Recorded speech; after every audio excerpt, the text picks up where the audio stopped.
दोस्तों, क्या आप लोग भी हो चुके हैं खांसी से परेशान?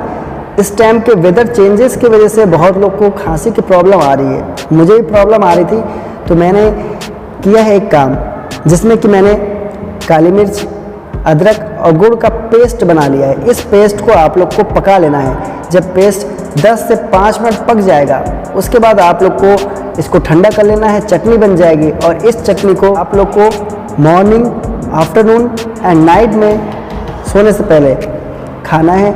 आप लोग की ये खांसी 1 से 2 दिन में ख़त्म हो जाएगी। तो ये था देसी फिटनेस कोच का एक छोटा सा टिप्स।